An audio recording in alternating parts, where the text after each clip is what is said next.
Hello and welcome to episode 3 of The Great Movie Show. Tonight we're going to be talking about the 1975 movie Jaws, directed by Steven Spielberg and inspired by the 1974 novel of the same name by Peter Benchley. Jaws was shot in 1974 in Martha's Vineyard on an original shoot time frame of 55 days.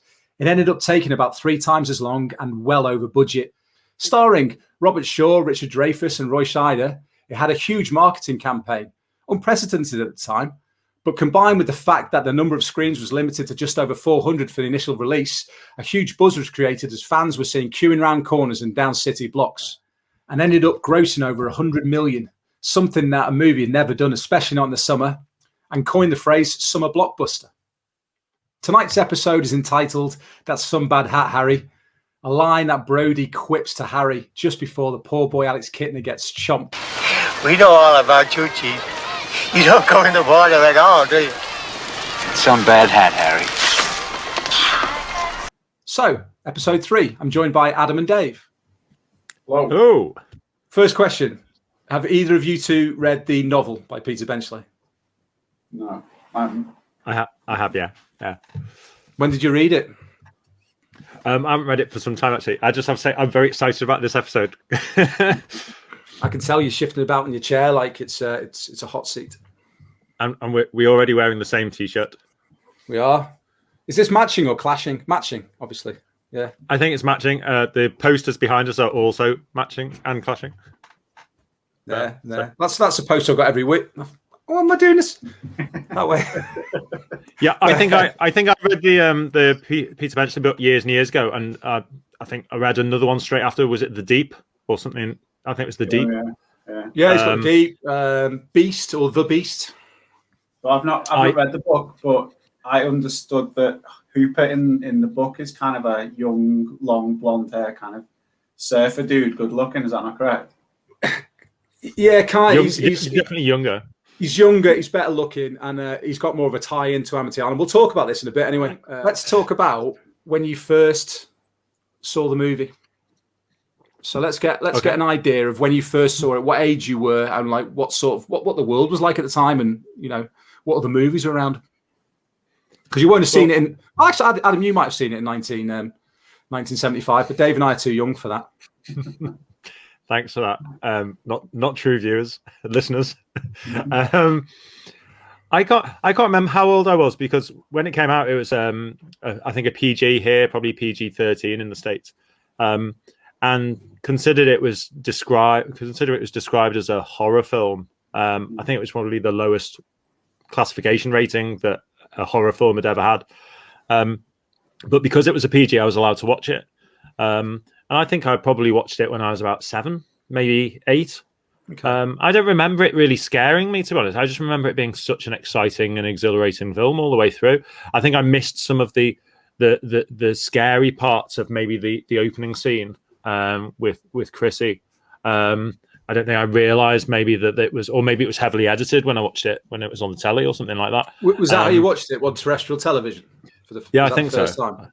I've got a feeling the way they were then as well, even though it had been given the rating for theatrical release, they probably would have been overcautious as well and edited it further. Well, it's quite interesting actually. When you watch it now, I remember when I watched it originally, it was that scene. At the start, I thought it was right in the middle of the night. It was really dark. There was hardly any light whatsoever. But if you watch it on the newer versions, the HD versions, even the UHD version, it's actually quite bright. It's meant to be that sort of 5 a.m., 5:30 in the morning. The sun's about to rise. That there's meant to be, some light in the sky. And it completely changed the mood of the film to me, because you got to see sort of more of what was going on and experience it, I suppose, a bit better than... I remember that being almost like a boring scene when I was growing up. That it was just, that's the prelude to the start of the movie.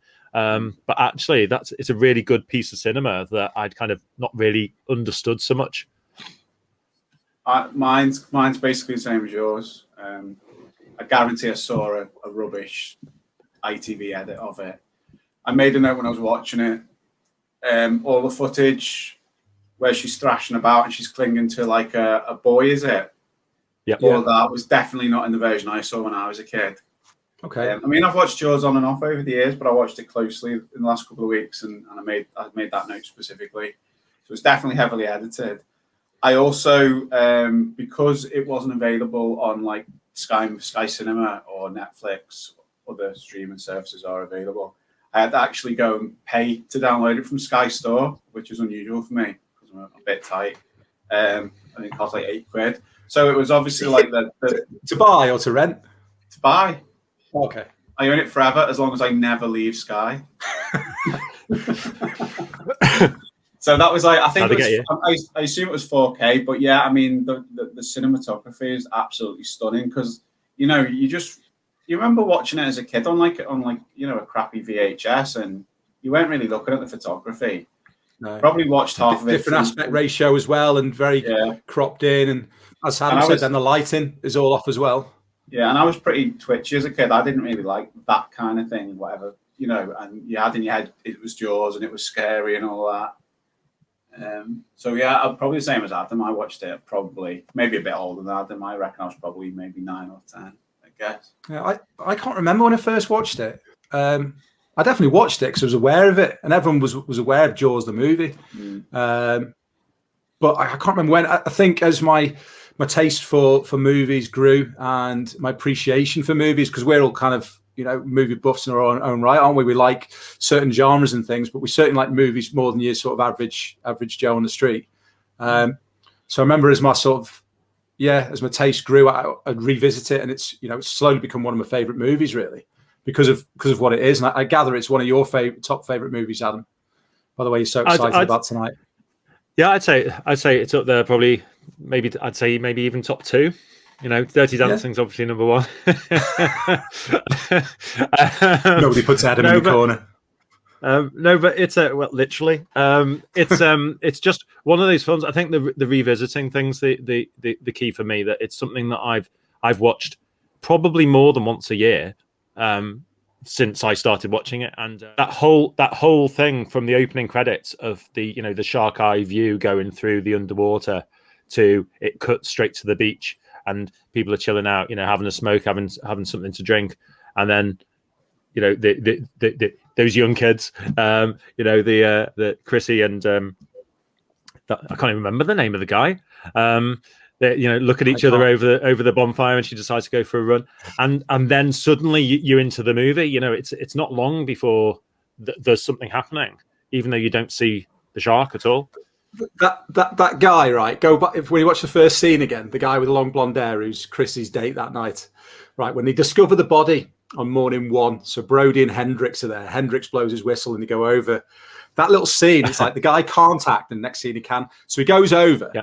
Brody sees the body. Hendrix is closer to the shot because he's taking his whistle out of his mouth. He's going a bit green and white.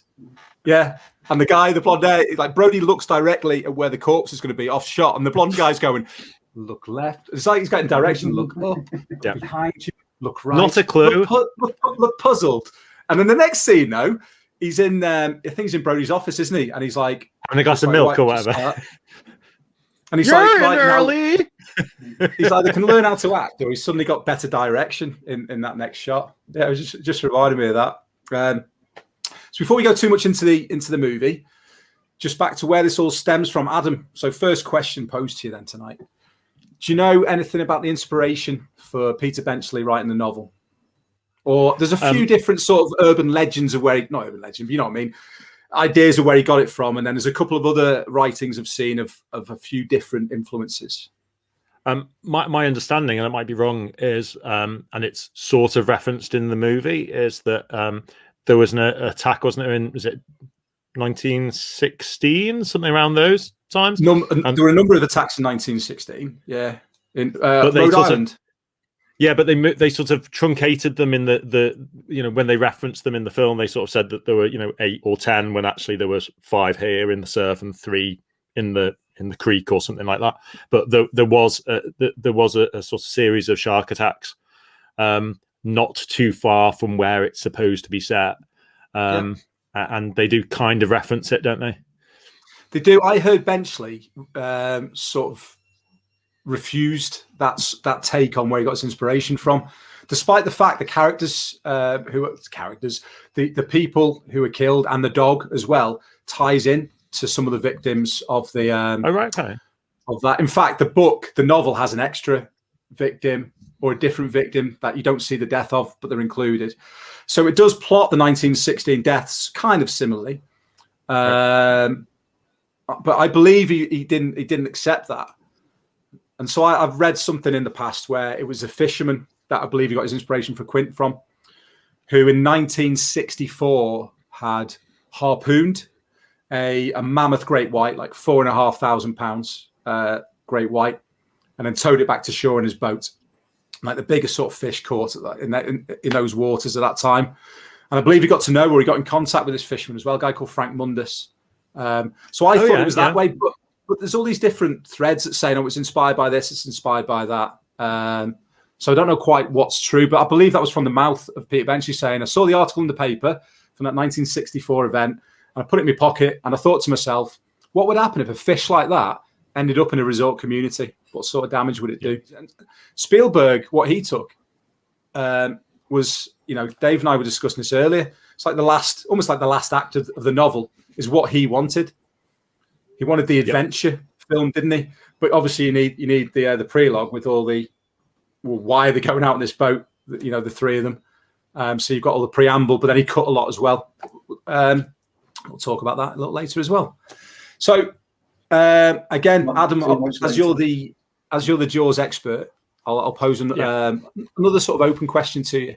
So I mentioned in the intro that shooting went over budget, and it went over the expected shoot length. So it was like 55 days it was expected to go for, and it was like 150 something. So almost triple the time. 60, almost triple to the time. Where I saw an interview with Robert Shaw where he said the shoot was so long, because he had his family there as well, his 6 kids or whatever. It's like we were so used to, we loved it here. It was almost like a way of life. There was an interesting thing about Robert Shaw that I read, and I don't know whether this is true. I only read it a couple of days ago, but apparently he was concerned about the tax implications for filming out there. And he would fly to Bermuda sort of almost every day, and so he was actually finding it quite a grueling schedule because he was going to and from Bermuda every single day or every other day. I'm sure there were other reasons, not just tax reasons. But, and he made a sharp exit after shooting as well. Back to wherever, the island or wherever. Well, he died. Yeah, they're not that close. He was eaten by a shark. Oh yeah. There's another. We'll get onto this. We're jumping the gun. We're jumping all over the place. We're quantum leaping around the subjects. There was another actor who was proposed for one of the roles and couldn't take it because they had tax issues at the time. Yeah, was that Lee Marvin? It could have been. Was it Lee Marvin? So he basically, ironically, then Robert Shaw gets it, who's got massive tax issues as well. But yeah, anyway, so the shooting of the movie was, over the shoot length, expected shoot length, over budget, potentially the last movie Spielberg would ever make. What do you know about the reasons behind that? The issues or why it went over and why it lasted so long. Well, that's sort of the irony, really, because you've opened with saying that it's kind of like effectively the benchmark of Hollywood blockbusters. It's the first ever summer blockbuster. It was never ever meant to be a blockbuster. It's meant to be released at Christmas the year before. We can just talk on that for a second. So for those people who might not be aware, like summer was the time where you'd put a movie you didn't expect to do well, because no one went to the cinema in summer because everyone was out in the park or out in the ocean before everyone got scared away by Jaws after watching the movie. So you just put something there where you didn't expect to do too well. However, as you said, it was a big first blockbuster and the first ever sort of movie in the summer that did particularly well in theaters. So the summer blockbuster was born out of Jaws. The interesting thing is that apparently Spielberg, being the up and coming star that he was, youthful exuberance, he said to everybody, "Look, I don't want to film on a pontoon in a large Hollywood studio. I want to be on the open water. I want to do it properly." And that's one of the reasons, I'm sure you come to, one of the reasons Martha's Vineyard was chosen as the location, because it had very steady bays, the currents were quite good, the weather was reasonably good, and also had the right depth for the mechanical shark. But as I understand it, one of the main reasons why everything overran was because of this ridiculous mechanical shark that they couldn't quite get to work at any particular part. And the great thing for us as viewers and for everyone else is that if that shark had worked perfectly, it would have been a completely different film, because they rewrote it would have been most awful. of the film. It would have been awful because one of the main things about it is that you don't see the shark. Yeah. And in some ways, it's a shame you ever see. I know you have to see the shark, and it's like the big reveal. But it's a great part.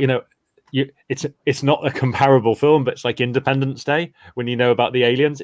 When you actually see the alien, it's almost a bit disappointing at the end, because you've been building this up, and what you think is the alien, what I think is the alien, are completely different things. Same with the shark. We don't know how big it is. We don't know how scary it is. It's just something that will be swimming 1 minute and it'll take us underwater the next.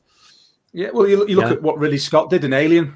The alien, the design of that alien is just the panacea of what you'd want for your creature in a movie. Yeah. But the irony is, even though that's the best alien, the scariest alien you'd see, Ridley Scott didn't show it, did he, that much in Alien? No. On the Nostromo, they're being stalked by this thing you don't really see. And it's the same, as you're saying there for Jaws. If the shark had worked, it could have even looked like a B movie. But because Bruce was malfunctioning all the time, they had no shots, especially the first scene. You don't even see a fin in the scene with Chrissy. Named after his lawyer as well, which is quite funny. Yeah, given that he's a shark. Named after his lawyer. Did you hear the story as well about because it had so many mechanical failures? The story I really like, because I like the idea that maybe this was the reason for all the mechanical failures, is I think one of the screenwriters who was quite close to Spielberg and also George Lucas, his mate at the time, they sneaked into the set. So he could show off to George Lucas and say, look at this, it's really funny, and put your head in it, it'd be really fun, put your head in it. And when he put his head in it, they used the machinery to close it on him to sort of trick him, and then he couldn't get out. They thought they'd broken it, and they managed to pry him out, didn't they? And then they sneaked out and didn't tell anyone. Sneaked out and ran off, didn't tell anyone. Someone else, there was another director there with them. Give me some directors. Who directed? No, Goodfellas. Who directed Goodfellas? Scorsese. He was mates with Scorsese. Yeah, I think. Yeah. From one anecdote I've read, it was Scorsese was there with them as well. So all three of them sort of sneaking in to this place. It's almost disappointing towards the end of the movie when you see the shark, especially with the shark jumping on the boat, and you can almost see a pivot with its mouth with one layer under the other, which is not quite realistic. Well, ironically though, the bit jumping on the boat didn't Roy Scheider hear it in a party? Spielberg was talking about that bit, and that's why he fancied the role of Brody. He heard about the shark jumping on the boat. I love this story. I don't know if you heard this, Dave, but I love this story because it just reminds me of. It just makes me think of this. If Lloyd was an actor, this is how he would score this big break in Hollywood. Roy Scheider was just at a party with Spielberg, and he was sort of like maybe had his back to Steven Spielberg, who was saying, "Oh yeah, and we've got this thing about a shark, and we're looking for actors." And he just went over to Steven Spielberg and said, "So, how are you doing with your actors? Are you okay?" I said, "Well, we're really struggling for the main guy, Brody." He said, "What about me?" and Spielberg goes, "What about you?" Yeah, well, that's a really good idea, and that was literally how he got the job. Let's segue into that now, then. So, potential actors for the roles. So the role of Ellen was to and fro because it was a bit of my wife would be perfect for that role. She was the first to be cast, wasn't she? Yeah. Was it the head of Universal or something like that? So there was a bit of that sort of nepotism going on a little bit for Ellen Brody. And I think she was very well cast in the end. I think they're a convincing couple. They do, and that's when we come on to Trading Places in a bit. That's one of the bits we'll talk about as well, because they do. Yeah. The book, I'll touch lightly in a little bit about differences within the book, because there is quite a bit, and I don't really like the characters in Benchley's novel. I don't. Well, I don't really like she's him. more controversial, isn't she? In the She's very controversial. Even Brody's a bit. He's not your. He's got a lot of pride in his position in the movie, and even though he's sort of bumbling at some bits because he doesn't quite, he's on a small island where he's from New York and he's only been there for like 8 months or whatever. In a novel, he's been there a long time, and he's kind of, there's a little bit of corruption and collusion in the novel between all the different organizations on the island, including Brody to a certain degree, which it removes a little bit from him being the hero, which he is in the movie. He's the sort of Boy Scout golden hero, isn't he? Well, that's a really interesting thing. Actually, you mentioned Goodfellas and Scorsese, because when I heard about, or when I reminded myself of the book and the fact that it isn't so much about the mayor helping the realtors and the summer trade, it's actually quite mob orientated. As Dave said, Ellen Brody, a really good match for Martin Brody. They're really convincing as a couple. They evidently loved each other. And even just a bit where he's Michael's in the boat down on the dock, she's lying in his lap reading the book as well. Want to get a glass of whiskey. Around. Yeah, and it's just like they just work so nicely together. And even on the beach where he's dead stressed, on that, the beaches aren't closed because the coroner's changed his position, or the coroner's changed his position. Sitting in his beach chair with Ellen behind him, like understanding what he's going through. So. Yeah, the character was written that way, but the characters do it really well. So Ellen Brody, a really good choice. So other actors in line for Brody, who do you understand as being in the frame for that? Dave, any ideas? I don't remember reading anything about. This is one thing of like I will, and this is my caveat when we're doing these episodes. I will avoid trying to read stuff as much as I can. But this is one thing I've read because I didn't know anything about this tonight. So a lot of my facts, as I say, they could be wrong. Don't quote me on it. And these could be wrong as well. But so I read Robert Duvall was originally offered the part. I can't remember why he turned it down now, but he actually turned that down. Charlton Heston wanted the part. Yeah. Spielberg started going down the route of, I don't want established actors. I want it to feel like a real story. So refused Charlton Heston. And then I believe Charlton Heston said something like, I will never work with Spielberg again, or something like that. Good call. Whatever. Good call. Yeah.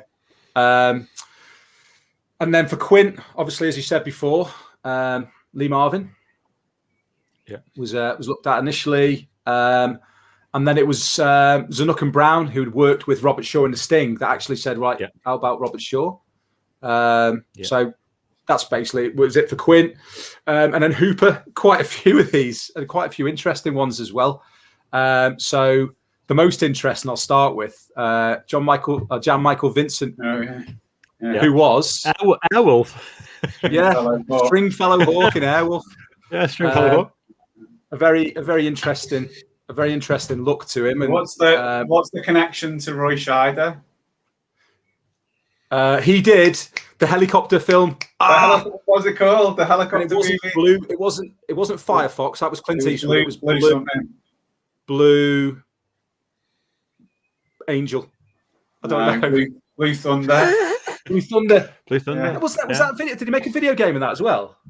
No, I don't think so. Blue Thunder. I remember Helicopter One something Thunder. Thunder. So he would have been an interesting choice. I don't even know about his acting range, and you needed a decent actor to.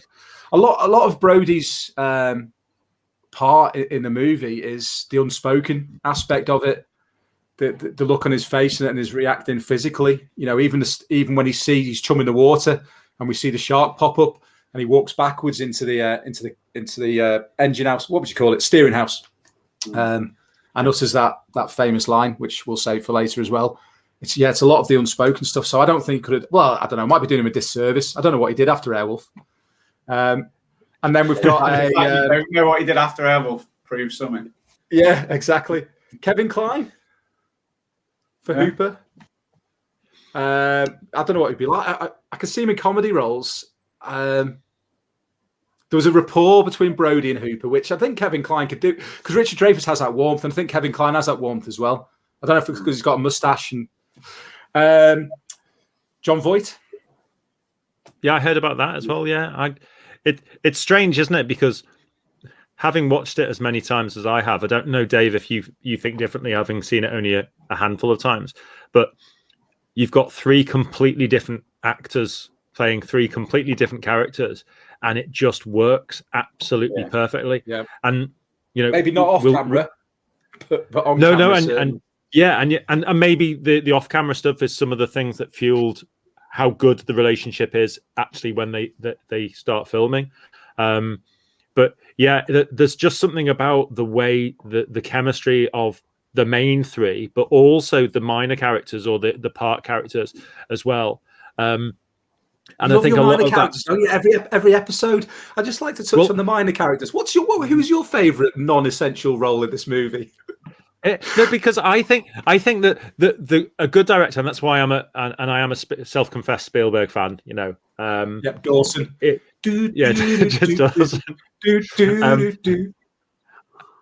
What he does is he focuses Spielberg often on the side issue or the bit part character or the person who isn't the main character. So, you know, like when Alan leaves Brody getting onto the Orca and they go off, you know, for the next act of the movie, they follow her back running away rather than just go straight to the exactly. And then it goes up to the scene from Quint's building through the jaws of the that's brilliant. That I love that. It's a bit cheesy, but it worked then. Back in 1975, it was an awesome shot. And you're talking about the smaller characters in the movie. You got Ben Gardner. So he was actually Craig Kingsbury. Well, the character around those parts. He was such a strong character that they were like, right, you can do this. You can play Ben Gardner.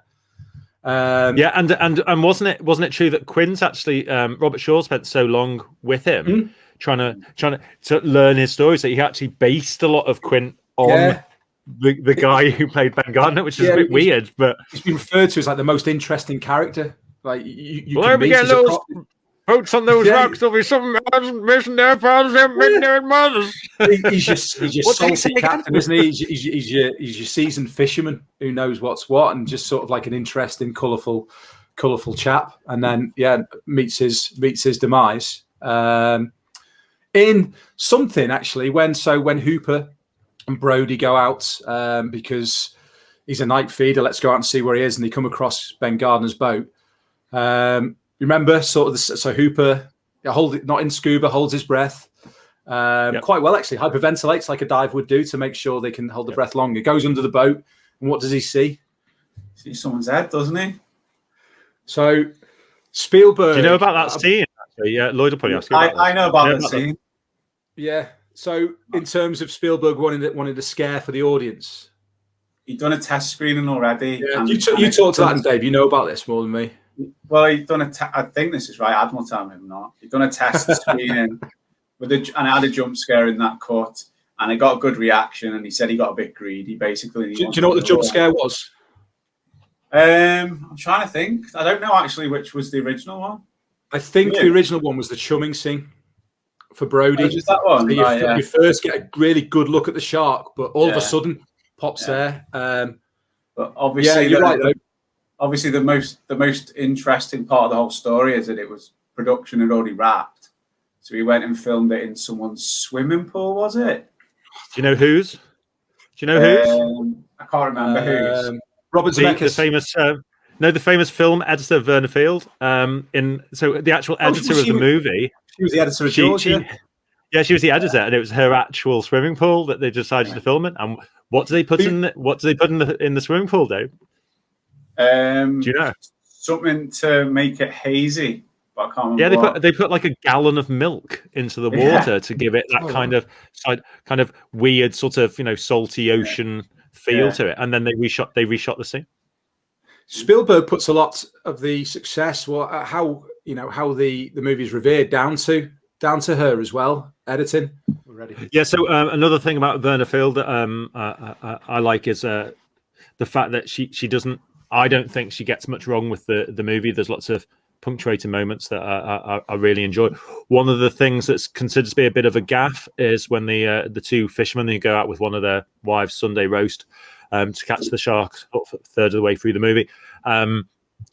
it's pitch black, I think, when they film that particular scene, but it cuts back a couple of times to Roy Scheider looking through the shark book and seeing quite harrowing imagery. And I remember when I was a kid, actually, that was probably the thing that scared or upset me the most, is, seeing the actual humans, pictures of humans that have got part of the leg missing. And but you can see, I think, either in his reflection in his glasses or behind him, you could see that it's sort of not quite as late at night, it's sort of dusk time or what have you. It's an island though, Adam. It's an island. So you've got an east side of the island and you've got a west side of the island. So one island is going to have more light longer as it dips lower. Well, there's lots of things. The interesting thing is, and maybe it's the type of film that it is, it's easy to criticize a couple of things and at the same time say, oh, well, yeah, you say that, but because of the type of film that it is, you can justify that. So, you can say, oh, it wouldn't be particular sharks that are referenced. They wouldn't be in that particular area. But then the great white wasn't supposed to be in that particular area as well. So it's supposed to be that not a fish out of water as such, but it's supposed to be an unusual set of circumstances. Wow. See what I did there? Yeah. To be honest, I'm disappointed in myself. it was made at a time where a knowledge of sharks isn't what it is now. So there's sharks everywhere. We don't know they're there half the time. There's loads of misnomers with them. So the fact that you couldn't have a shark that size in those waters is, we know now, is not true. You have great whites, that their range of travel and the way you'd find them is massive. Hooper even says at one point, there's over 250 species of shark. We know there's over 400 and something now.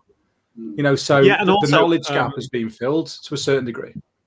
Yeah, and also Brody mentions it, doesn't he? He said, there's so much we don't know about them. We don't know how long they live. We don't know how old the sharks are that we're studying.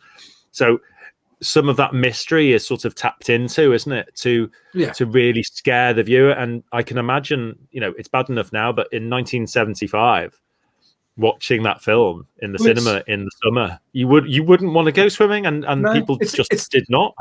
It's a mythical sea monster. It's the Leviathan from the deep. 1916, certainly. I think people were reporting that this is the first shark attack in these areas ever recorded or something. So they were told not to fear sharks. They won't, it's that line, isn't it? It's more scared of you than you are of it. And do you know what? It's true to a certain degree with sharks. I've seen a lot of footage recently of sharks swimming off the coast of Malibu, and there's surfers and there's kids in the water and all sorts. And these juvenile great whites, they hot tail out of there as soon as they see something like that. If they're not hunting, it's slightly different. But yeah, it's just, I can see, and you've hit a good point there, Adam, like with 1975, all of a sudden, people didn't want to go in the water. You've got the tagline for Jaws 2, just when you thought it was safe to go back into the water, because people in real life were so put off being in there and so scared. People who weren't even aware of sharks or were scared of them before were suddenly scared of them because it's seen. This movie is a fiction. Yeah, there's some truth in there of what sharks can do, but it's a fiction. It's about this. It's a monster like any other movie. It's, it goes against the law of nature and physics. It's acting out a character by being huge, being able to jump on a ship, almost thinking, which, outside of instinct, the great white won't really do that much of.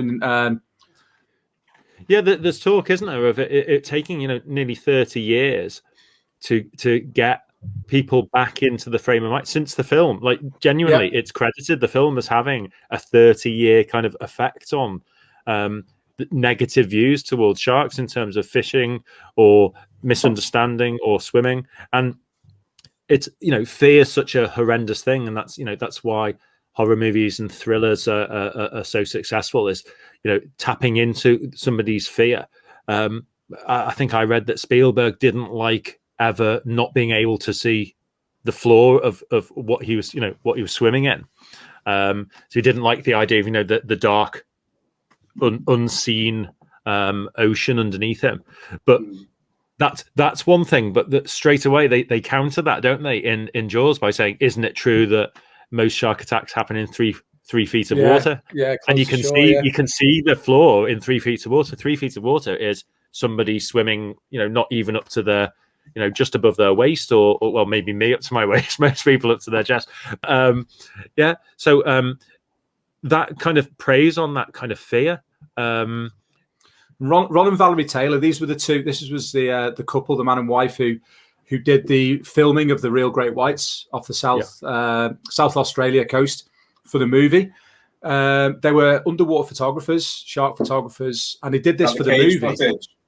Yeah, but they were renowned before and since George as well. And Jaws in their own right of being these underwater experts, almost in the same sort of like you're pitching on with like Jacques Cousteau, that sort of thing. They're really, pioneers in their field and really well renowned. And to love this animal and then to work with this movie to raise sort of awareness of an animal and show this beautiful animal, real animal in its own habitat, and then to have that effect, the Jaws effect. It's just like that movie, that fiction about a monster, which happens to be a shark, just what it did to sharks and shark populations. And I think, I don't remember reading anything about Ron and Valerie's thoughts, but they must have been absolutely devastated that they've done something to this species, which they love so much. And it's basically, it's what they love to do. And it's part of their whole life and world revolves around it. I mean, the interesting thing about their footage is that actually shaped the movie as well, didn't it? Because it changed the ending for Hooper, didn't it? It did, because the shark got stuck in the cage on their footage, and Spielberg saw that footage and said, "I just have to use that. Whatever happens, I just have to use it." And there was no way of showing that footage and it not being the case that Hooper had got out of the cage. So he decided, rather than Hooper dying, that Hooper would sort of swim down and stay out of trouble and wait to see if Brody died. Going back to what we said earlier, if he'd had to have found a convincing way to show Hooper being killed on screen by an animatronic shark, that would have presumably not been great. Have I invented this? Did I read somewhere that scene in the cage, they actually used, I'm not going to use the M word, but they used a small person to accentuate the size of the shark. Oh yeah, they did. Yeah, they used a smaller cage, and they used a small person to swim so that it looked. I mean, it was interesting actually because Richard Dreyfuss is only about 5'4", 5'5" anyway. Yeah. He's a small person, so they had a very small person in a wetsuit to make the shark look bigger, and I think that sort of the use of the actual shark footage, it depends on what your sort of view is of the film. If you watch it critically now, having never seen it before, you probably find a lot of holes in it that you're not prepared to allow. Whereas I watch things like that, and it doesn't matter that the shark looks quite different in those scenes to the shark that we see. So my son Caelan gets a mention pretty much every week on this. On this show. My mum, who's a nurse. Yeah. So he watched Jaws probably about a year ago now, and he loved it. And no part of him commented on, the effects being unconvincing, the rubber shark, any of that stuff. The fact that the cage footage maybe didn't match up with other stuff. But the effect that it has had on him, going back to what we were just talking about, is that he now refuses to go into the sea. Really? So, it still has an impact all this time on. It's still a powerful movie in that respect. There's a lot of people doing stuff against that now, trying to get it back to where it should be about what sharks are really like, what the temperament's like. And Rodney Fox, I think that's his name, was a guy that was attacked by a shark. I remember I read a lot about sharks growing up. And in one of my books, it was showing him, this guy that was attacked by a shark. And I think it was him lying on his hospital bed. I think it's his torso a bit.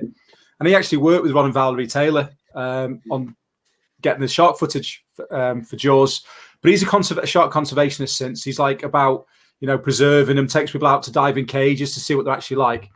Then there's some big names doing some big things at the moment in that world, in those circles. So I asked Dave to look at this girl. I don't know if you've heard of her, Adam.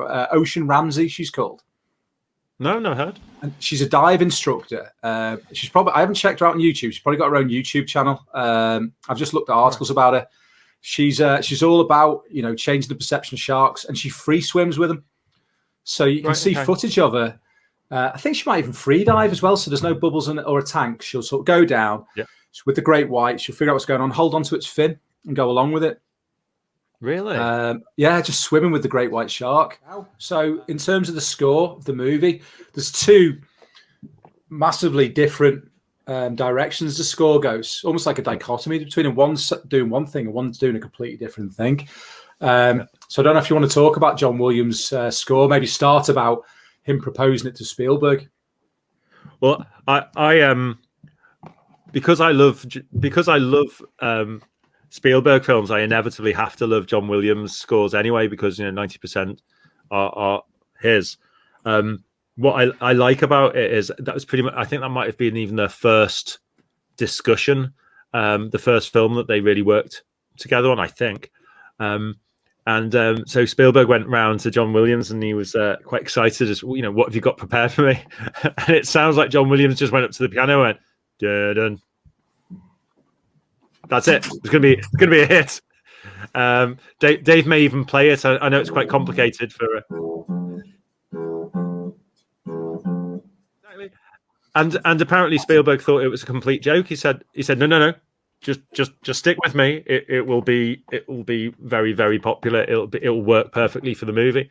And they use that as the general premise for whenever the shark's approaching or whenever the shark's appearing. Sound to create distance, or tempo to create distance. Absolutely. How close is the shark on you? It's genius. And danger, genius. And danger. So when it's really far apart, it's not as dangerous. It's really far away. It's just a side note. Are you aware at the beginning? So you got the Universal old school intro up, and the soundtrack is over the top of that, which was rarely done at the time as well. Yeah. So I believe Spielberg did it. So you got the sounds of the underwater, and he was inspired by Hitchcock, because Hitchcock did it with the birds. Yep. So he had bird sounds over that initial intro. So that's why I love it when they change the studio. When they do a little. I hate it to match the movie. That. Except for if it's to do with Minions, I'm not interested. But when they do something like quite interesting, like they change it. Yeah, like in a modern, like Transformers, they'll make it go all digitized or something. I don't like it. That's the exact sound. Having said that, Minions is Illumination, isn't it? And their actual logo is a minion. So no, but they do the Universal because they do the current theme tune, don't they? Because they go ba ba ba ba ba ba ba. That's brilliant. What's not like to like? What episode are we doing Minions movie? Next week. This is the Great Movie Show. Remember, next week, episode 4. What troubles me is how quickly we went from John Williams' Oscar-winning score to the Minions doing the intro. That's my fault. I've got one more question before we move on. Is it Indy? Is that Paramount, where it starts with the Paramount Mountain and then changes into that mountain in the first scene? I think is that Temple of Doom. No, Raiders. Oh, is it in Raiders? Is that Paramount? Because you got the Paramount Mountain where you get the stars going over the top, don't you? Yeah, the stars fly in. Because that's Transformers, isn't it? They make Transformers noises as stars fly. But I think it's Indy Raiders where you got the Paramount Mountain and it fades into a real shot of the mountain. If it is, this bit will stay in. If it's not, it'll be edited. Yeah. So I wanted to just talk a little bit, just a whistle-stop tour of, Dave probably won't know much about this, but just the differences between the book, just really quickly. So you don't have to leave, Dave. obviously the novel. The novel has these really intricate subplots for each of the characters, and I think Benchley, it's a thriller for Benchley, isn't it? So he wanted it to have all these different bits to add layers to the story in the novel, which Spielberg doesn't really need because his characters are played really well, and the main sort of thread of the movie doesn't need anything more. I think you would have lost something. I think that this was the thing that he liked about doing it was almost its undoing for him, because he was hired because of the brilliant movie Duel. I don't know if you've ever seen that. Yeah, Dave. Dave, you'd really like Duel if you haven't seen it. The trucker one. Yeah. And there again, part of the sinister nature of that particular film is that you don't see who the driver is of the truck that's chasing him. Spielberg had this attitude about a sort of chase scene, really, and Duel was the whole film was about a chase, and And at the end, the truck just dies. You see the truck and you listen to the truck. And a big thing, I saw a documentary on Spielberg, and he was talking about how the studio execs wanted to have a really big explosion at the end of Duel because they wanted the truck to explode. And he said, no, I want, the oil to be dripping. I want the wheel to be turning around. I want it to slowly die, the truck. I just want it to slow, that to be the sort of moment. But with Jaws, it's very, very different. Whereas, interestingly, the book was more about the shark slowly dying, wasn't it? Because it was harpooned like 2 or 3 times and sort of swam dying. Yeah. So if you think about the ending, then so Brody is about to get chomped, and the shark just succumbs to its injuries because. Yeah, the way you'd hunt sharks then is you'd use barrels, but you'd harpoon because just something from a gun isn't going to go isn't going to stay in there. So you'd harpoon it. So it's got loads of harpoon injuries. It's being tied out by the barrels, and then just succumbs to its injuries. But Spielberg changed that for the big crescendo of the movie, didn't he? Which was a biggie. Son of a bitch. We a compressed air. He doesn't actually say that though in the movie, does he? He doesn't actually say it. Sorry, you son of a. Yeah, he doesn't say the word, the final word until the second movie. Yeah, but and the other thing would a compressed air canister explode? It would certainly fail catastrophically if pierced. Yeah. But what's flammable in there? The oxygen will support combustion, but what else is flammable? It would explode, but it wouldn't have floated next to him because if it was a fully compressed canister, it would have sunk. But that's just being too technical. So when he sees it and it's floating next to him. It's funny how he's a world expert on compressed air when he only actually met it for the first time the day before when it nearly fell on him. But what's interesting about that is that's not actually true if you think about it, Dave, because they punctuate that earlier on in the movie. When he's looking at different pictures of sharks, there is a picture of the shark with the compressed air canister in its mouth. There is, yeah. And it's just there to implant the seed into you as the viewer of what might happen later. And you could argue that it's when he's looking through the book. In the book. Yeah. And then they say if go on, sorry. All the scenes, all those big all the photos it lingers on slightly in that book kind of like lead into scenes. So the compressed air, basically the diver's canister in the shark's mouth. You've got the shark eating the bottom of the boat. Well, that's when Ellen goes, Michael, did you hear what your father just said? Get out of that boat. Where you've got the shark. Right in the leg. Yeah.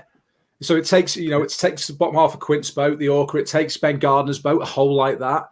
There's a shot where, it's coming at the side. And, they use that in the pond where Michael's actually in the water and the fella falls off. You guys okay there? Yeah. You guys are right. So some of the major differences, Dave, that you might, if you're not having read the novel, you won't. So I think you've seen these points anyway if you've been looking online. So Brody's lived there. He wasn't born there, but he's lived there. They were a poorer family, but they still lived on this island. It's all framed about around the way that the rich people go there for the summer, and the other people kind of just run the businesses all year round, but the summer gives them the business. Ellen used to summer there, so Ellen Brody. So she's one of these rich families. And she met Brody because she was with a date and Brody pulled over the date for drink driving or something. You've got the mayor, Larry Vaughan. Larry Vaughan. Can we just give a shout out to his jacket? Yeah, with the anchors on it. Which one? It's amazing, isn't it? The grey one with the anchors on. Yeah. When they're on the ferry. Adam likes the striped one. I like the striped one better. So he's got partners because he's got a real estate business as well as being the mayor. Yeah. His partners are like a mafia, are basically mob. So there's a lot of pressure in the book to keep the beaches open and hush everything up. Yeah.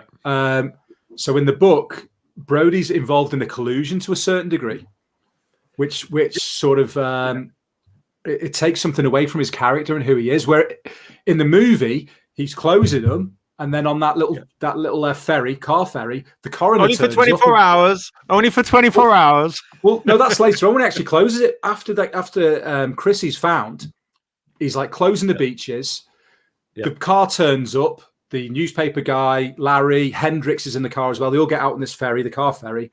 And he goes, under what authority are you closing the beaches? He goes, well, under my authority. She was killed by a shark. And the coroner's there as well. And the coroner goes, She's like more sheepish. And then Larry turns to the coroner and goes, a boating accident. Could have been a boating accident. And so Brody's like, is that what you're saying now? A boating accident? And the coroner goes, yes. So Brody can't close the beaches. Yeah, he says, will you stand by that? He said, yeah, I'll stand by it. Do you know what I love about that scene is they drive the car onto the shot, onto the pontoon, and they've got Brody to the side of the shot. So already he's slightly isolated in the shot. And then the main part of the scene is the car with the other characters who you think as the viewer, the minor characters, but actually they're commanding the situation. Yeah. And the way they're sat or stood, they're clearly imposing themselves on him. And he's kind of like at the side, kind of like, oh, are you sure? Is this how it is? And they're just telling him how it is. But the great thing about that scene is it's all happening in real time, isn't it? It's happening as the boat's moving all the way around to the point. Scouts doing their swimming badge. Exactly. And I love the little bit where, because Vaughn's meant to be a hateful character, isn't he? Even at the start, like I think Dave mentioned earlier, his jacket, even from his jacket, he's meant to be like, oh, this obnoxious person. He's just for making, money on the 4th of July and everything like that. But you see the guy who's driving the little boat, the pontoon, Larry says to him, you can take us back now, when they've almost made it over to the other way. And you see the guy go, why did I just do this whole wasted journey? And the poor Boy Scouts that are learning to do their mile swim, they could have been eaten during that whole scene, but it's okay. And that's the thing, isn't it? So it's like it's hush hush, but Brody is he's like the unwilling passenger on that journey, on that sort of decision. But the coroner's changed it, so he's like, right, well, you're the expert. So it's a boat attack, great. We'll leave the beaches open, and then the kid Alex Kitner gets killed the following the next day at the beach. And it's like it wasn't Brody's fault. In the book, it is kind of, so that it takes away from his character. I don't like that. It's not the character I've grown to love in Jaws. So he's got flaws. He's all part of the collusion. He's working with the newspaper as well, Meadows, who is in the movie, and he's got some interesting, important lines. But he's kind of Spielberg's. He's in the background, but he's important. Yeah. But do you know why? Him. Do you know why? What? Sorry. The really interesting thing about Meadows is they completely rewrote that because the person who played Meadows was the screenwriter, Carl Gottlieb. Carl Gottlieb, right? Yeah. But so basically, he sort of said, I don't want to be in the movie very much, so he just rewrote. No, but he was an actor, wasn't he? Carl Gottlieb as well. So he was, he's almost like your Shane White in Predator, who's an actor and a writer. He didn't, because what was it? Dreyfus said, he goes, we turned up first day of shooting, we didn't have a shark, we didn't have a script, because it was kind of written on the hoof. But that's interesting. So Meadows is more of a complex character in the book. Ellen, obviously, she misses her old life. So it states in the book they are clearly in love, but she's dissatisfied with her life, which isn't in the movie at all. Yeah. They are clearly in love, and they're both very happy to be where they are. You can see her getting on the swing with Sean at one point in front of their house in the movie, and she's definitely comfortable with that life. In the novel, she isn't. And she ends up having this brings, Hooper's already, he's basically a spoilt rich boy. He's the sort of person who's come over to the island for the summer every year and just come over there, done what they want, and go home and left all the detritus behind. So Hooper ends up having spoiler alert, has an affair with Ellen in the book, which is why he dies. Exactly. It's always that, I forget which movie it's in where they almost break the fourth wall talking about movies. It might be in Scream 1. They're talking about what happens in a movie. Yeah. So if you do this thing, or if you have sex or something in the movie where it's like a teen Scream movie, you're going to die. Yeah. If you do something really bad, they're going to want you to die. You're going to die in the movie. And that's, Hooper. It was kind of nice he lived in the real one because he was a nicer character. And even the banter between him and Brody on the boat, which we'll probably talk about in a second, some bits quite, almost a little bit heated, but it's still like within the bromance, so to speak. It's so basically coming back to, again, the novel, Quint's death is more sort of artistic and grand, I'd say, in the novel, where he's harpooned the shark, as he does, but he shoots it and gets the barrels attached, but it's the harpoon they're using in the novel. And he goes down with the shark. He basically, the line from the harpoon goes around his leg, so he goes down and he drowns. Is it Ahab? Yeah. Captain Ahab. Because he gets he either gets when he gets harpooned to the whale, or he gets dragged in with the net or something on the whale and he drowns. So Quint had a very sort of, that was what it was. It was based around, I believe, around the death of Captain Ahab. It's like Shakespearean, really, isn't it? Of dying with the thing that you're trying to kill. Well, exactly, it is. It is. That's what I was looking for. The sort of Shakespearean approach, the very sort of grand, artistic, almost way, an ironic way of dying. Yeah. Goes down with the white whale, but not eaten, just drowned. So, do you think it's a masterpiece, Adam? It is. I can talk for quite some time, but I'm sure you'll edit me out if I talk for too long. I think it's go on, start. I think it's a masterpiece of. I just knew that was coming. Yeah, I do. I think it's a masterpiece of cinema. That one of my favorite technical scenes is the dolly zoom, which hopefully Dave will be interested in. When he's sitting on the beach with Alan behind him, and it zooms in, but kind of it does something weird around the outside. There's a technical phrase for that, Dave. Yes, it's called the dolly zoom, or it's also referred to sometimes as the vertigo zoom, and it's got some other associated phrases as well. So what they do is they have the camera on a dolly and they move it forwards at the same time as reversing the zoom on the lens. So effectively it's neutral, but it expands the foreground and the background. Yeah, effectively getting a wider field of view. So a dolly being a track, a camera. The dolly being the track. Yeah, and it was made famous originally in Vertigo with Hitchcock, and I think Lloyd, you were talking about Hitchcock earlier, where he looks down into sort of the high building, and they do that to show the sort of awkward sense of being above. Yeah, creates an ease. This was before we had remote control cameras. So this was presumably a cameraman actually physically manually moving on a dolly, actually controlling the zoom. Yeah, and there's a it was probably Michael Chapman, the photographer, because he's an absolute genius. I think you see it in modern films quite. Not as often as maybe you think you should, but one I can think of is Lord of the Rings, when they're just about to go onto the road and Frodo says, "Get off the road," and he looks down and you see it's sort of the forest seems to circle around and somehow it looks like something's coming towards, but there's nothing there. That scene to show Brody's dread instantly is such a good scene. And it's probably, in terms of modern camera work, it's probably quite a simple thing. If you were a cameraman now, you'd probably look at that and say, well, that's dead easy, we could do that, no problem. But at the time, I remember watching that, and you were in his world, you felt the dread that he felt. I felt when I was watching it, I have not seen it as much as you two. I felt that was iconic. I felt as an image, that to me was something instantly not recognizable, because I've seen the movie before, but for me that was iconic. That just the shot, the way he did it, just the way it's framed. It's just for me that's the most famous shot from the movie. My favorite Brody scene is the shortest little moment. I won't talk about the main scene, which I'm sure you'd like to talk to us about. His most famous line, but I think my most favorite part, weirdly, is when Hooper says, "I've got no spit," or "I ain't got no spit." Yeah. And he takes his glasses out and he gives them to Brody, and Brody puts them in his mouth and carries on doing what he's doing. Yeah. And just to me, that is like, it epitomizes what's going on in the scene. I get excited just thinking about it. It's an incidental, it's kind of a throwaway thing that I'll just carry on doing that. It's his glasses in my mouth, they're not my glasses in my mouth. I also like him being drunk on the boat in the night, and he says, "A man in there, Emily, can make a difference." He's absolutely. That's my favorite bit. Like, is it? Yeah, fair enough. It's all three of them, and they're all having a drink, and Brody's getting involved, and show me the way to go. Yeah, having a drink for real as well. But when they start comparing scars, and he does the thing with his pen, he thinks about it for a second. So much.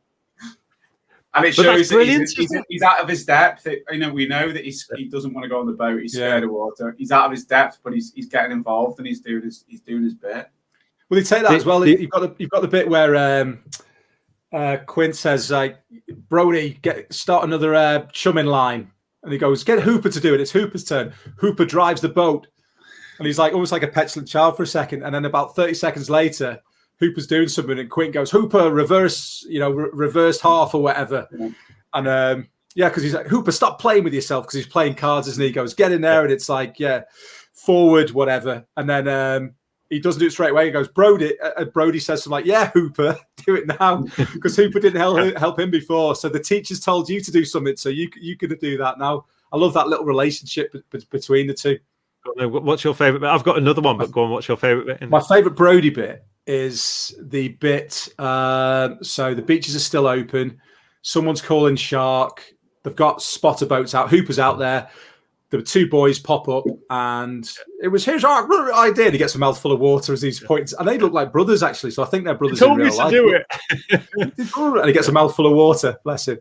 And Hooper's like, yeah, it's just two boys. And then the hippie girl's going, shark, and she can't get her words out. And then Brody stands up on the beach because everyone's called a fuss, and it's not. It's just two boys. And then here's this something, and he's like, what's that? And he kind of turns towards the sound. It more and more becomes right. This isn't someone just making a commotion about something. He hears the word shark, and he goes from that standing up and realizing something's going on to a fast walk to a run over to the pond. And I just love that transition of his speed and his awareness of what's going on. Exactly.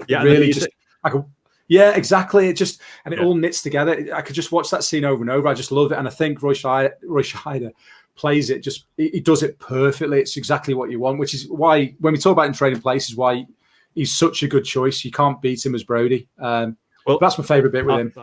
I love the whole scene of him being drunk in the house, not eating his dinner, and the various things that are interesting. So that would be my second, with a pint of red wine. Yeah. So before we've even got to that, it's a really lovely moment. Especially anyone who's a dad is going to like this. Apparently, the scene with Scheider and the child copying him, Sean, wasn't in the script. It was done because Spielberg noticed the child copying Roy Scheider sort of out of shot, and he says, "Let's do that. It's absolutely brilliant." And I remember when I was younger, I remember my mum sort of being kind of upset by that, finding it a really emotional kind of thing as a parent, seeing that thing.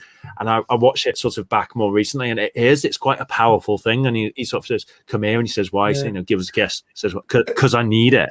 And then it goes straight from that really powerful thing to Hooper comes to the door and says, I'd like to speak to your husband. And she says, so would I. And you realise she hasn't yet had the chance to sort of see him unload. She's just let her husband get drunk on the worst day ever. On his worst day ever. On the worst day ever. And then Hooper comes in, and a bit like the book's character, he's so sort of arrogant. He comes in, he says, I didn't know what you were serving. Is anyone eating that dinner? It's not even served for him. He pulls it over, doesn't he? So then goes, and he starts eating. And then the bit where you see a very drunk man trying to open this bottle of red wine. And he's still got, hasn't he? He's still got some beer in, I think, in the bottom of his glass, because it goes a weird colour before it goes red, doesn't it? Let's face it. And it gets to the very top. And then the best part about it is it gets to the very top, and then he looks at her glass and he puts like a thimble of it and goes, is that enough? Just that's the beauty of it. I was looking at his face and watch it back again in that scene, and if anyone's watching or anyone's listening, watch that scene, but just pay attention to the face of Brody as he sort of tops up and then looks at his Ellen. I don't know if he gives Hooper any, but he just does a little bit, doesn't he? Just looks at him. Yeah, just a little bit as well, and he's got this pint of wine. But it's even the bit where he's just about to pour it out, and Hooper goes, "You might want to let that breathe." Oh, okay. It's like you're pouring it, so I'm not going to do anything. But again, it ties into why the characters together. Ellen is such a good wife. She's not giving her a hard time or anything. She's not saying you just poured a pint of red wine. What are you doing? She just understands he's had a bad day, and she's just supportive. And he's a good husband, and he will deal with it as he can. We talked earlier on about editing, and I think Adam said something like he's not aware of any continuity errors. I didn't say that. Just no major ones that I'm concerned with. Maybe paraphrasing. And I just want to make a disclaimer. I don't sit every week and watch these movies with a view to trying to find problems and errors, but I do make a note of anything when I'm watching it that occurs to me. So there's a few things I noticed, and I might be wrong, and I'm happy to be wrong. So tell me if I am. So There's a shot from underneath. Wrong. Stop getting Jaws wrong. Right, there's a shot underneath. Is it the lad that you keep referring to, Kitner? Is it Alex Kitner? Alex Kitner, yeah. He's either on a lilo. Yeah. So I'm pretty sure the shot is from beneath, and it gets closer and closer. And it might just be because it's in the water, but the lilo looks red from underneath. Yeah, after he's been attacked, the lilo's clearly blue when it cuts to it from another shot. Yellow. Yellow? It's yellow the whole way through. Yeah, the whole way through. Right, okay, that. Go on, next one. Right. One of Dave's theories. We should have a thing that flashes up going debunked. Dave Smith. So I only noticed one continuity error when I was watching Jaws. In every other respect, they've done a really good job. Thank you. Thank you. So I believe, during the scene where they're all having a drink, I don't know why I'm doing that voice, where they're having a drink and yeah, just before the whole kind of comparing scars, where Quint does a boom, boom, boom, where he takes his false tooth out. Yeah. Apparently, during that sequence, there's a shot where he's got it back in again. They had to do a lot of reshooting that because the first USS Indianapolis speech, he was supposedly or allegedly to protect himself, absolutely leathered. Yeah, well, that's true, isn't it? Because he was an alcoholic. Yeah. But you can in that scene as well. You kind of see in some bits, and then he seems to be a little bit sober, and then he's like some bits he's steaming, close to Hooper, and they've kept in bits from that, and then chopped it with. He went to Spielberg, didn't he? And he just went, "Look, just give me another chance to record that speech." And I don't know if it was one take or whatever, but he did this put this mini masterpiece in there. No, it's right. He'd said something like, "I think it's important that we're drinking during that scene. We should drink. Is it okay?" And he said, "Yeah." Apparently, he showed up so drunk they had to literally pick him up and put him into the scene. I wouldn't be surprised if he took every possible opportunity to introduce alcohol into a scene. But the interesting thing about that to me was that Spielberg said he got a call, was it 2:30 in the morning from him, really, really worried, saying, "I blacked out. I don't know what happened. Did I mess up?" And he basically said, "You were so drunk, we had to remove you." And he said, "Can I have another chance?" He said, "Yeah." And at 7:30 the next morning, he was front and center and did the scene that we saw in relation to the Indianapolis speech. And he said that everybody just watched going, wow. So I saw something that said, if you look in the background when he's giving that speech at Richard Dreyfuss's kind of reaction to it, he's kind of in awe. His mouth isn't quite hanging open, but he's mesmerized, and he says that is not acting. That was legitimate. That was his reaction. They didn't know that speech that he was about to give. I don't know if you know. I certainly didn't. That Robert Shaw is actually a pretty competent writer in his own right. He wrote novels and stuff. So I think there's some kind of disagreement or certainly conflicting stories about how much of that USS Indianapolis monologue he actually personally wrote. Because Carl Gottlieb was part of it as well, but only they believe he had a framework to it, and then Robert Shaw actually in that speech it was him. It was his rhetoric. It was his poetic skill. I think what's really brilliant about that scene is it goes from they're really laughing and joking and bonding, and it's even preceded, isn't it, by what's that tattoo? And Dreyfus says, "Let me guess, mother," like that, and he just grabs him by the arm, doesn't he, as if say, "Nope, it's not. It's something really quite horrible. It's quite harrowing." And then he tells them the story, and they're just like this. I think even when Scheider, when Brody says what happened, he's still in the kind of jovial thing, because he sort of says, "Oh, what happened?" Kind of as a slight smile, and then it just cuts through to, "This is why I'm exactly like I am. This explains my whole character."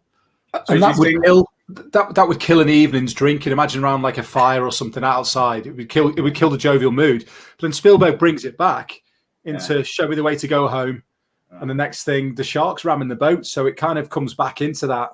It just brings it back completely.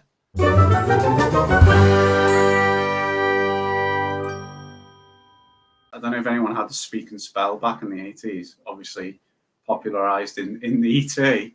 The word squad, SQUAD, for some unknown reason.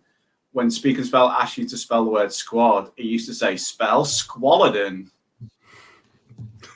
That's a fact. Dave's funny stories. I'll actually throw in funny stories.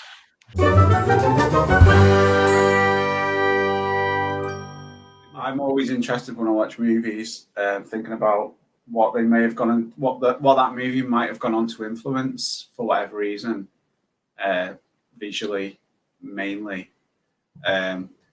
So the scene when Brody's doing the chum and the shark, the famous "You're going to need a bigger boat," and he goes into the boat. Is it Quint that he says? Yeah, isn't it? It's Quint.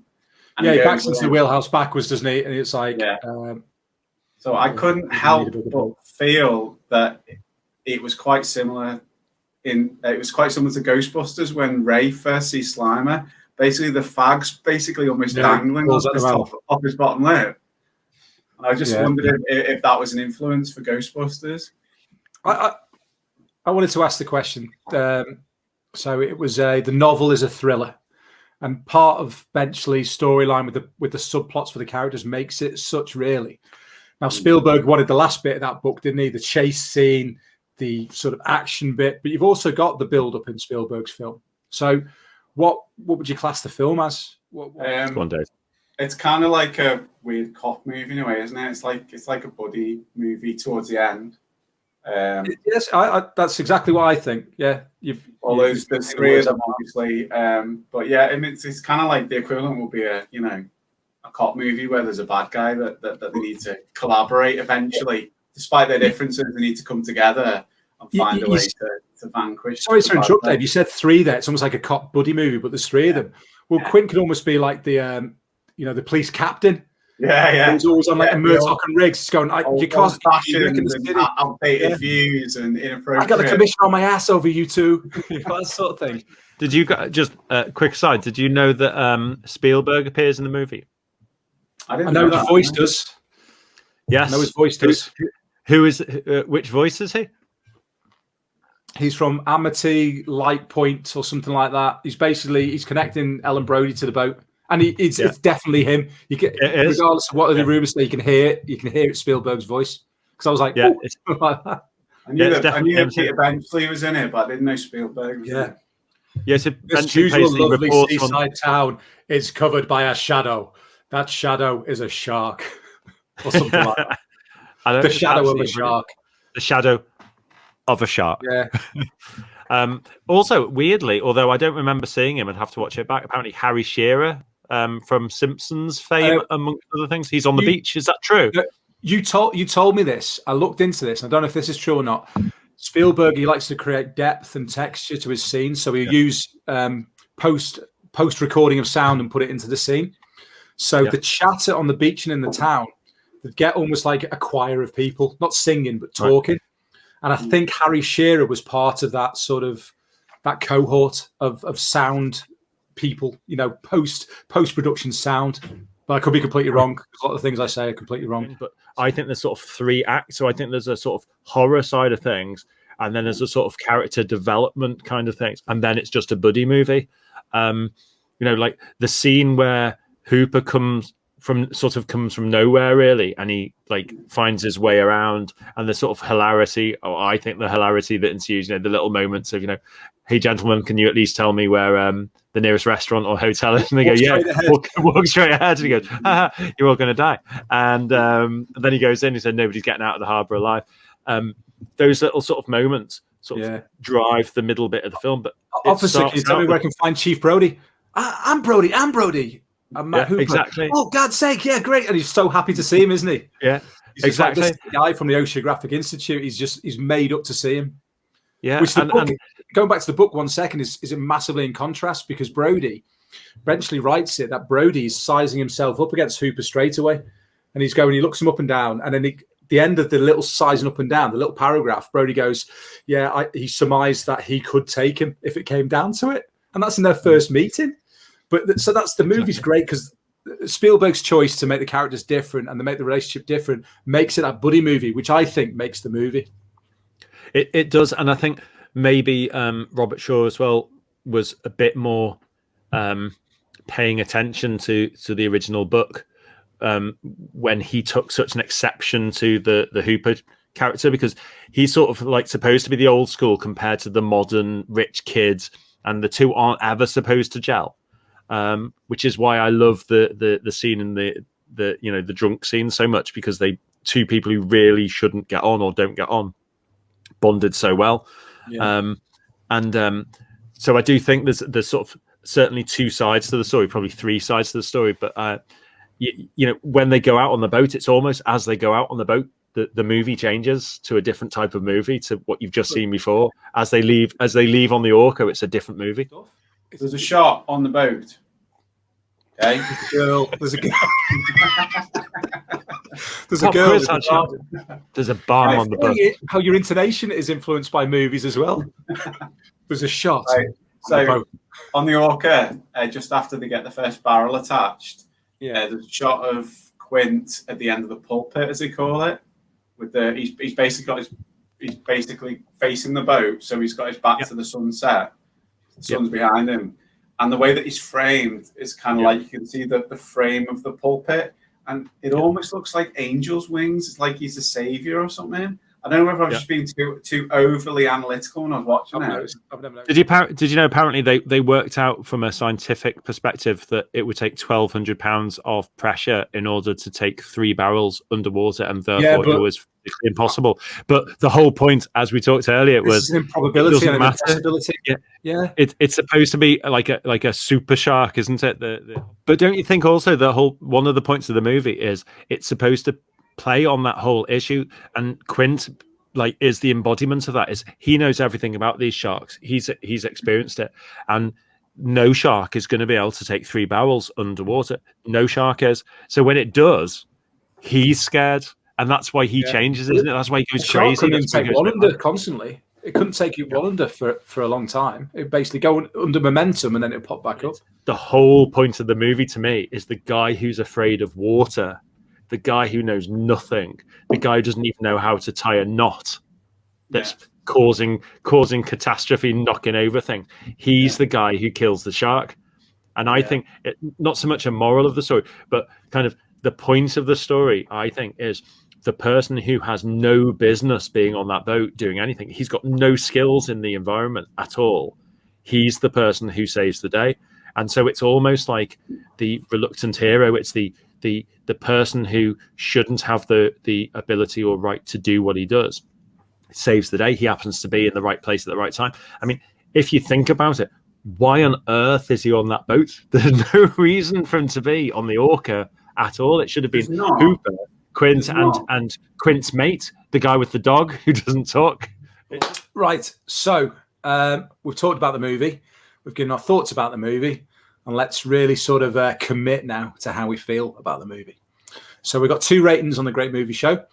We've got the popcorn rating, which is basically how you feel personally about the movie, regardless of critical acclaim, how it was shot, how it's gone down, how basically you enjoyed the movie. It could be some awful movie, but you've sat there, you've eaten a bar of chocolate, a can of Coke, and really just enjoyed it. The critics rating is you're looking at it as a movie, treating it as such, rating it as such from the eyes of everybody, looking at it, how was it shot, how was it made, how's it gone down. Popcorn rating's out of 10, and the critic rating's out of 5, which makes it a bit more difficult because a 3 is quite harsh, a 5 is very high, obviously, whereas the popcorn is a bit more forgiving because it's out of 10. So, first of all, Dave, your popcorn rating, please. 8 out of 10. Sorry? 8 out of 10. Okay. So we didn't receive you then. Can you please repeat? It sounded like you said 8. I said 8 out of 10. It's like, Dave, you've won the lottery. Thank you. Sorry? Yeah, great. I give Jaws 8 out of 10. I enjoy it a lot. I could watch it fairly regularly. I do like it. I don't find it the greatest movie ever made. Sorry, Adam. I enjoy other movies more. That's it. Okay. Adam. It's a 10. 10 on the popcorn. 10 on the popcorn. On the popcorn rating, this is the definitive original blockbuster movie. You like your Marvel movies, you wouldn't have them if it wasn't for Jaws. You have your spectacular movies, you wouldn't have them if it wasn't for Jaws. This is the pioneering start of big Hollywood popcorn eating movies. I'm not saying it's the best film ever made. I'm saying it's the best popcorn type film. 10 popcorn kernels. Thank you very much. I love it. It's one of my favourite films. So 9.5 on the popcorn scale for me. So critics rating. Let's go to, we'll go to Dave again. I give it a 4. So, funnily enough, critics rating. Funny enough, watching it analytically as I have done in the last week or so, I can see it's an amazingly well-made movie. So I would actually rate it higher from a critic's perspective. I'm going to give it 4.5 out of 5. I think it's a masterpiece of movie making, and I do enjoy it. I just want to clarify. I do enjoy watching it, but it's not a movie that I would think to put on. When I was sitting there on a Friday night at loose end, what could I? It's not my go-to movie. It's just not something I think it's in your blood. No pun intended. It's something you've grown up with, and we all have. That's the point of the popcorn rating, isn't it? I think so. Yeah. I think it's a brilliant movie. I can see it's a brilliant movie, and I enjoy it. But it's not a movie that I will return to time and time again. Okay, Adam. I'm going to be controversial for myself here. I think it's absolute masterpiece.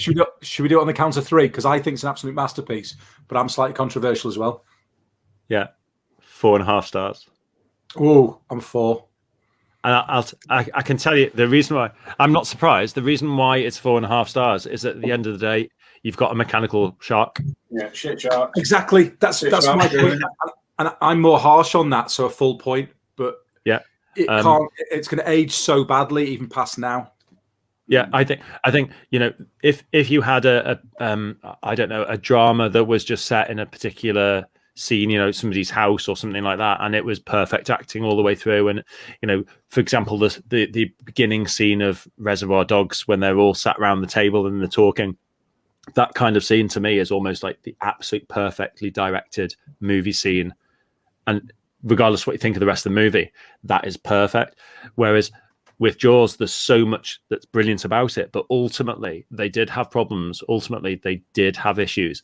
There was a mechanical shark. That doesn't particularly age too well. So I'm concerned that my nostalgia about the whole film shouldn't take over my view of the film as a whole. So from my personal perspective, I enjoy it 100%, and it's 10 on the popcorn rating. But I think I'd leave a tiny little bit of room for maneuver. I suspect that I probably won't be able to find a film that's 10 and 5 stars. Yeah, so I'm right on the back of that, Adam. It's like it's a masterpiece. And do you know what? Popcorn rating's very high up there, and the shark doesn't enhance my enjoyment of it. So if they took the shark away, the mechanical shark, and left more out of it, I think the critics rating would go up, and I don't think the popcorn rating would be affected. That stupid shark, and I know they did an amazing job on it. It was like the scale, the looks, but it doesn't. To me, growing up, looking at reading about sharks and watching everything about them and learning about them, it's not a great white. It's like it is a monster, and that's what it's supposed to be. But when you got Ron and Valerie Taylor's footage of a real great white, pops back in your head. Well, that's what a great white looks like. It's a studio latex and styrofoam and paper mache, probably better scale than that. But you know what I mean. So it does take away. So it took a massive amount for me. So I think with that in your movie, at the time it was okay. Now it's a 4 because it's almost inexcusable. Because if you're presenting them that now, it would get laughed right out, wouldn't it? Yeah. And it's unfair to say that, to rate it like that. But I've got to grade it based on today. And Yeah, it stood up very well, but that shark is bloody awful. And I'm glad it didn't work half the time, because not seeing the shark and just the music. John Williams was the shark for the greater part of that movie. John Williams was it. And the camera angle was it. That great underwater and water level shots. And the worst part of that movie, apart from when Brody's chumming, because of his reaction, even though it looks a bit crap. Bruce was the worst part of that movie.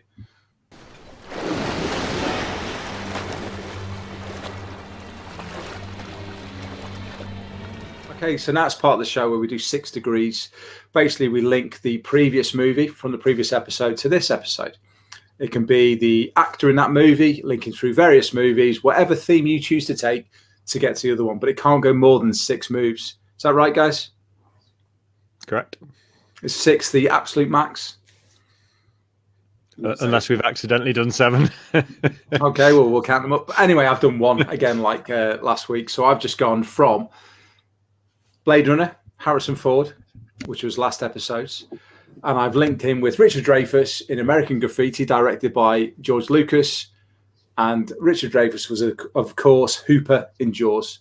One step. I tried to do it a different way. I wanted to go through Spielberg movies, but it was too hard. I couldn't do it, so I've just taken the easy way. Okay, Adam, what's your 6 degrees link? I also think that Rutger Hauer might have starred in a film with Richard Dreyfuss as well, but I can't remember what it's called.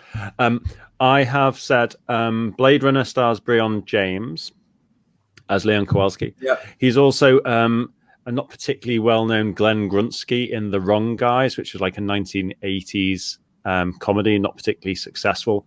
Ernie Hudson was in that as a character called Dawson. Ernie Hudson, who I'm sure you both know as being in Ghostbusters. There you go, Dave. But that's not my link. Ernie Hudson, you'll also know, is Solomon in The Hand That Rocks the Cradle. He stars in that film with Rebecca De Mornay, who plays Peter. Yes, Rebecca De Mornay link. And then you're going to go through to... And she's Lana. Yeah, she's Lana in Risky Business with Tom Cruise. Yeah. Tom Cruise plays Joel in Risky Business, but he also plays Charlie Babbitt in Rain Man, along with Dustin Hoffman, who plays Raymond Babbitt. Dustin Hoffman is Benjamin Braddock in The Graduate. And Mr. Robinson in The Graduate is played by Murray Hamilton. And Murray Hamilton is Larry, the mayor, in Jaws. Cool. Love it. Yeah. Dave, what about yours? Right, so I started off with this kind of masochistic idea that I was going to go entirely through Quentin Tarantino movies. I tried it with Spielberg. It didn't work. I got so far and failed. So I started off, and I need to ask, I thought we were starting off with our previous actor from the previous episode. Is that not correct? That would have been a really good idea, but yeah, I'm sorry. I've taken yours then, haven't I? Because weren't you Breon James? I think I was. Okay. So I finished the previous 6 degrees with Daryl Hannah. So I'm starting off with Daryl Hannah.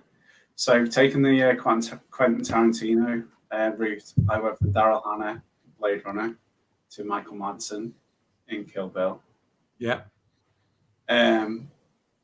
Reservoir Dogs. Kurt Russell was also in. Kurt Russell and Michael Madsen were both in The Hateful Eight, and then I hit a dead end. So you should have gone Michael Madsen in Reservoir Dogs and taken it from there. So I went from Kurt Russell in The Hateful Eight to Richard Dreyfuss because they were both in Poseidon together, which was a remake of the Poseidon Adventure. Oh, yeah. So that's a link. Being a bit pathetic, I then Googled this. Turns out that there is a movie called Dark Honeymoon from 2008, which starred both Roy Scheider and Daryl Hannah. So that would have been a oneer as well. And also because the link that I took from Kurt Russell to Richard Dreyfuss was Poseidon, it occurred to me that Gene Hackman, that was in Poseidon Adventure, the original Poseidon Adventure, French Connection with Roy Scheider. Also in the French Connection with Roy Scheider. Yeah. So Cool. Yeah, I like it. Right, cool. If you hate our links, then let us know. If you've got a better way of getting there, let us know. If you've got a really good themed way of getting from A to B, let us know. That's 6 degrees. Smile, you son of a bitch!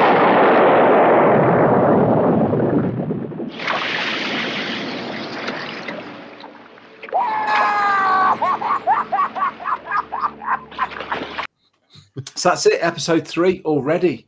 Can you believe it? So Jaws, That's Some Bad Hat, Harry, is done. Join us for episode 4. All that's left to say this episode is thanks to Adam and Dave, who have been silent. Thumbs up. Last thing to say is that's a wrap.